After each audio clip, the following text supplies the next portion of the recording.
What is going on, everyone? My name is Andy. Welcome back to another FPL video. In this one, it's some of my final thoughts ahead of the Game Week 34 deadline. Basically, I'm going to answer a bunch of your questions and give you my opinion. Let's start off by talking about Mo Salah. Would you bring Salah in if you have 5 midfielders with a double game week already? Lots of people in this position, and the main setup of those midfields is Rashford and Fernandes, double Brighton midfield, and then Jack Grealish, right? So they're the 5 players that most people have.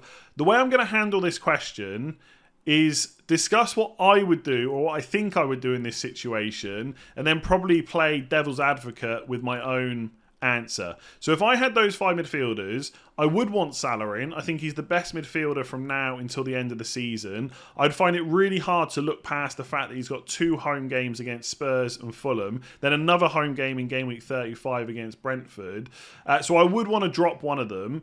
The one that I would drop is Jack Grealish. And that's not really that much of a surprise, right? For weeks now, I've been talking about when I get to Game Week 34, I want Salah, Fernandes, Rashford, and my 2 Brighton midfielders. So that opinion hasn't really changed. It doesn't mean that I think Jack Grealish is a really bad option. It doesn't mean that I think Jack Grealish is a must-sell. And if you want to keep him, you absolutely should. I just think he's the weakest link out of those 5 players. And although his starts and minutes have been great recently, I do think they're going to reduce slightly. Now, I don't think Jack Grealish is going to get benched in either game of the double, but Foden is starting to build up a bit of fitness, and if it doesn't happen this week, it could happen in 35 or 36, and I think the other 4 players are absolutely nailed to start pretty much every game from now until the end of the season. I know Brighton haven't been doing as well recently, but I just don't know who else they're going to bring in instead of the likes of March, Matoma and McAllister anyway. So for me, Rashford's got higher goal threat. The 2 Brighton midfielders have got the extra double game week. So for most people, the conversation is between Grealish and Fernandes. Fernandes absolutely nailed on, 90 minutes basically every game,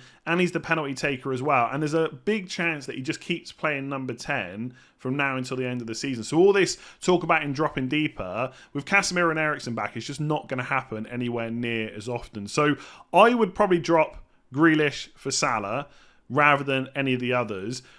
In terms of like playing devil's advocate, for most of you, you are not going to captain Salah this week, right? Even though he's got 2 home games and we know what he's capable of, and I think he's like the highest scoring midfielder now, he's still not a patch on what Haaland has done so far. So in terms of value, yes, you can probably fit him in even though he costs 13 million without really harming your team elsewhere. The value is a little bit less if you're not going to captain him. And for most people, the rest of the team isn't so well set up that they've got the luxury of moving midfielders around. So this probably starts eking into kind of hit territory. So you could make a case, if you're not going to captain him, and it's going to take 1 or 2 hits to get him in, it's just not worth doing.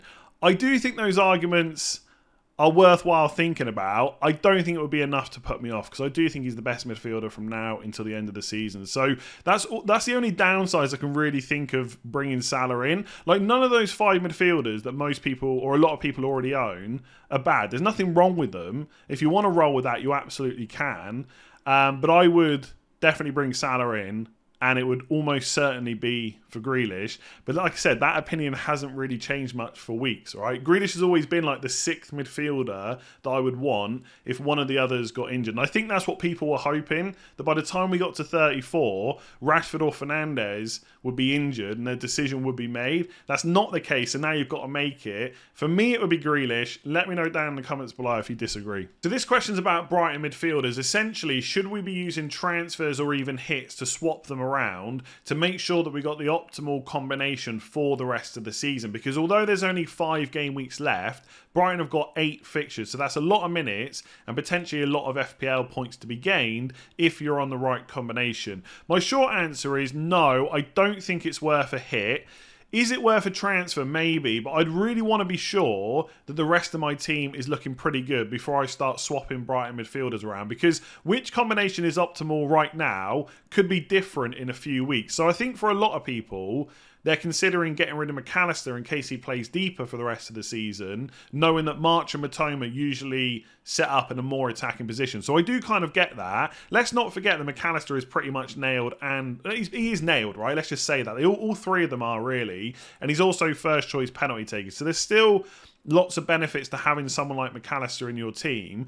And I know that he's blanked over the last 4 games, but if you look at his underlying numbers, they're pretty good, right? Against Nottingham Forest, 0.3 XG, 0.37 expected assists. And if you compare that to someone like March, his numbers were actually lower. So even though the eye test, or on paper, March is lining up in a more attacking position generally, McAllister still did better underlying stats-wise, and that's kind of been the same for most of his games in the 4 that he's blanked. Against Chelsea, 0.5 XG. Against Spurs, 0.45 expected assists. Bournemouth wasn't a great game, but generally he's done really well. So I just probably wouldn't advise using transfers to swap these players around. And I know the line that's going to come out is going to be similar. I've already mentioned this today. Similar to Martinelli to Odegaard, that because they've got 8 fixtures left, it's bound to pay off. But it might not. What if McAllister is the one to get a 10 or 15 pointer this week, and March and Matoma just get 7 or 8? Then you spent 4 points, not gained as much, and then you might want McAllister back. So I'm not saying at no point for the rest of the season can you make this move. But obviously it's your team. If you want to do it, and lots of people ask a similar question, you should do it. But it might be that you get to a different game week where you don't have any other moves to make, and you can just do it that week instead. For example, with my team, once I make my transfers this week, there's not really anything to do in game week 35. And in game week 36, the only thing I really need to make sure I do, unless I get injuries and suspensions, is to get a third Newcastle player in. So for 35 and 36, I've got one move to make. If I really wanted to, I could swap a Brighton midfielder in game week 35 instead. So I know it's easy to think that the -4 could pay off, but you might have another opportunity to do this for free later on. So whether you've got March and Matoma, March and McAllister, or McAllister and Matoma, I think I got all the correct combinations there. I would just probably stick for this week. So because of the quick turnaround for game week 34, there wasn't enough time to do a separate free hit video, so I'm just going to include it in this one instead. For anyone that is still unsure about whether to use the chip this week, I would say don't feel pressured that you have to do it, even if that was your original plan, because a lot of people are already close to a very good double game week 34 side anyway. If you can get to kind of 9 to 11 double game weekers with just a -4 or even a -8, there might be a case to hold on to the chip, but you are running out of weeks to use it. If you don't use it in 34, there's not a huge benefit in 35, so you'd then be saving it for 36 or 37, 2 more double game weeks, possibly as an emergency backup. And if you don't need it from now until 37, you could just use it final day of the season, take a few punts, hope there's some early team news and stuff like that. But for anyone that is using it, let's just quickly go through and build a draft. Now, I do think it's quite difficult to fully differentiate yourself against people that aren't free hitting, because so many of us are aiming for the same players, but there probably are a few spots that you could do it. So let's go with the obvious options first of all, right? Haaland is in, as you might expect. Rashford would be in as well. I would also get Salah in, and I would get Trent as well. They'd be my 2 Liverpool players. And I just think the way, having gone through different drafts a few times already before I recorded this, I think it's quite difficult to just not have 2 Brighton midfielders as well.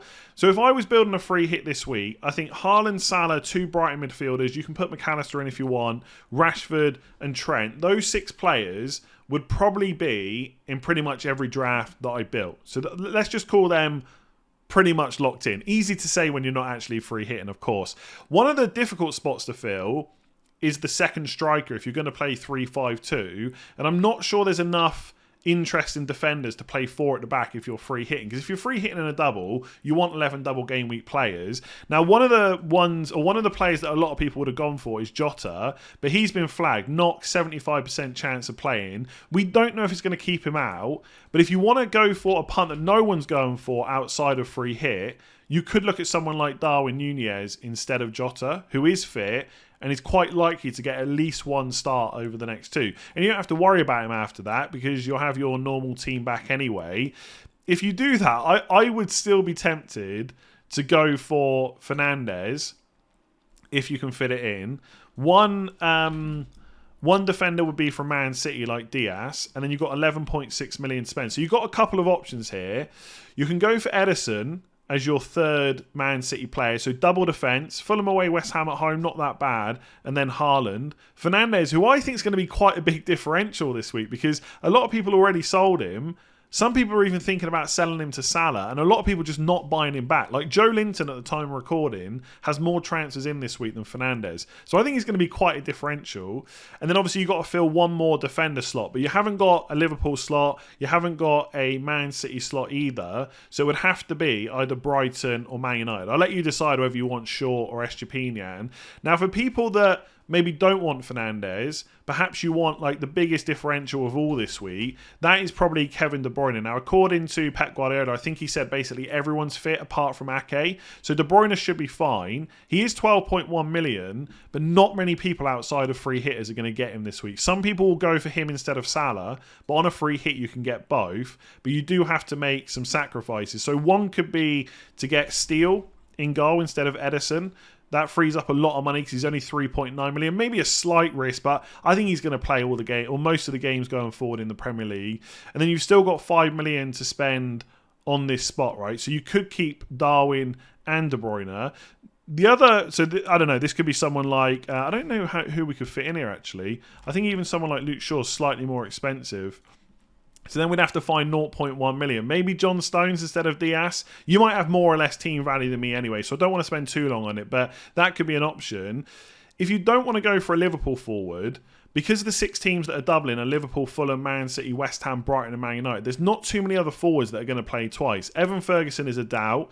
You've got Antonio for Crystal Palace away and Man City away. Not that inspiring. The other punt would be Martial, but I think the chances of getting 2 starts are quite low. So you could put him instead here. You could still have Luke Shaw if you wanted to, because you'd have Martial, Rashford and Shaw, and you just wouldn't be going with Fernandes. So I got to be honest, I would find it difficult to just not include De Bruyne in this team because he is much of a he's so much of a differential this week. That's what I'm trying to say. But I got to be honest, if you ask me straight up, who do I think is a better option this week, De Bruyne or Fernandes? If they both start, De Bruyne. If you're unsure about that, or there could be slight rotation in one of the games, I think Fernandes actually beats him. And I think this is the difficulty that maybe free hitters have got. A lot of the differentials outside, I think with the forward, it's fine. Because if you go for Martial, Darwin or Jota, essentially for non-free hitters, you're up against Trippier or Isak or someone like that. So I don't think that's the biggest gamble. But this midfield slot is quite precious, I would say. So, I don't know. I mean, Fernandes is not going to be that highly owned anyway, so I'd probably go for De Bruyne and something like that. Obviously, if you do go for Martial and De Bruyne, you have got another Liverpool slot, so you could just go for Robertson instead and just leave it at double Liverpool defence, Trent and Robertson, Diaz, De Bruyne, Haaland, your 3 City, and just leave Martial in there and just hope for the best. So, I think if you want De Bruyne, that looks pretty good.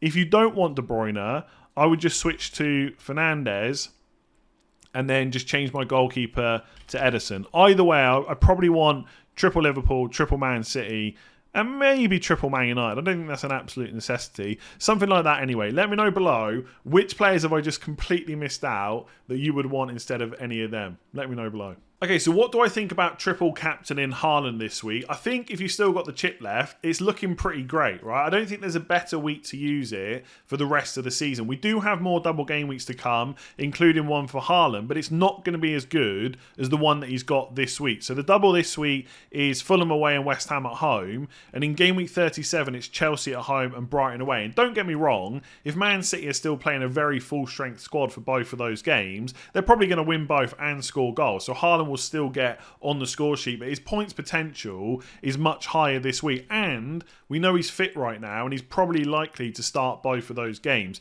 The other options would be obviously double game week 36. You could go for a Newcastle or Brighton player, but none of them are as good as captaining Haaland this week. So if you've got no other chips to worry about, I don't really know what you'd be waiting for. Obviously, if you're using your free hit this week or your wild card or something like that, it's a little bit different. You're going to have to save it. I guess there is a case to be made that if your team is pretty good this week and there's not really too much to worry about, or you don't gain a huge benefit from wildcarding, you could just triple captain instead and wildcard in 35 or 36. But I think for most people, if you've got the wildcard left, it just makes more sense to use it this week. So yeah, don't overthink this one. Haaland against Fulham away, West Ham at home, best opportunity you've got for the rest of the season, in my opinion. So would I bring in Isak or a doubler for Watkins this week? Lots of people looking at this, myself included. I'm pretty sure I would go for Isak just because he's got that double in game week 36, and I think a lot of people are going to want triple Newcastle for that week, and he just feels like the easiest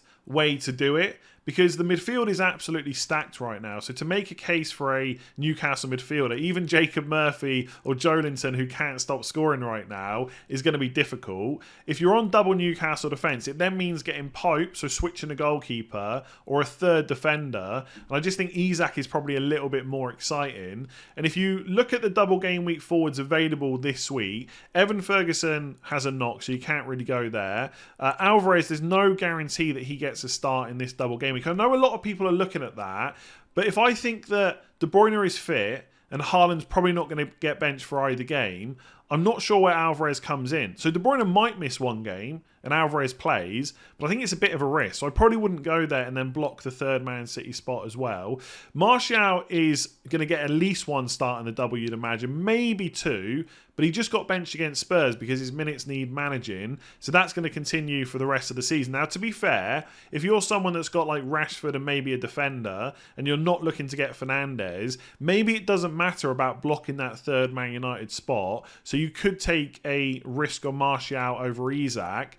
But later on, you're probably going to want Isak in anyway. Obviously, by the time we get to 36, things might have changed, right? It might be that Isak's injured and you're going to get Wilson instead.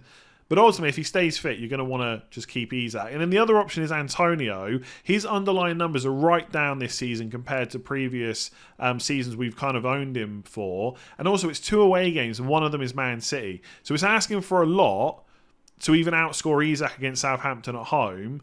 And then obviously doesn't have the another double coming up later on in game week 36. So I don't think getting Isak in for a single game week when there's double game weeks for big teams this week is that exciting, but I don't really see too many other options. The only thing I would maybe slightly worry about is what Eddie Howe has said today. Now, these quotes are from Fantasy Football Scouts. He was asked about rotation. He said, I'll probably assess the squad, see how everyone is physically. The big thing for me in this period of games we've had is trying to pick players that I feel are 100% fit and not take chances with players. If I have a choice between two players, I'll always pick the more fit player or who I consider to be fresher or fitter. So trying to get those decisions right, because certainly physically we're going to need to be good. This is going to be a tough game, right? So he's talking about the next game.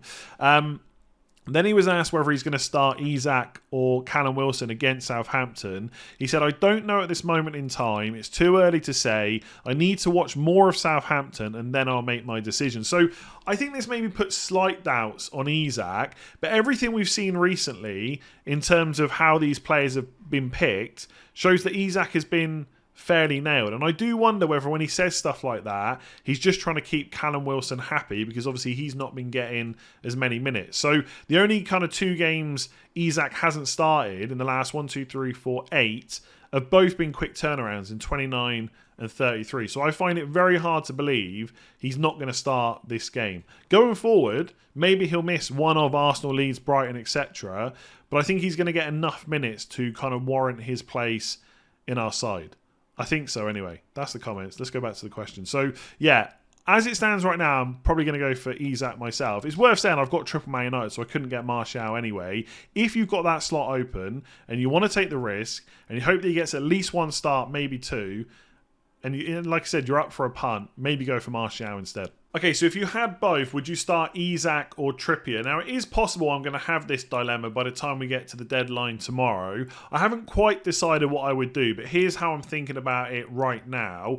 Generally, I prefer playing the attacker to the defender, because it sucks when you've got this kind of decision. You play the defender and they end up losing the clean sheet. Of course, in Trippier's case, he's so good going forward, he could still get you an attack in return. But if Newcastle do end up conceding, or if you told me right now they're going to concede at least one goal, I would definitely play Isak. So at the time of recording, I'm leaning more towards playing Isak because I think there's a very good chance he's going to start, and that's a very good fixture. But obviously, I have just read through some comments with Eddie Howe saying that he's going to decide who to start when he watches more of Southampton. So could Callum Wilson be fit enough to start again and then want to bench Isak? Possibly.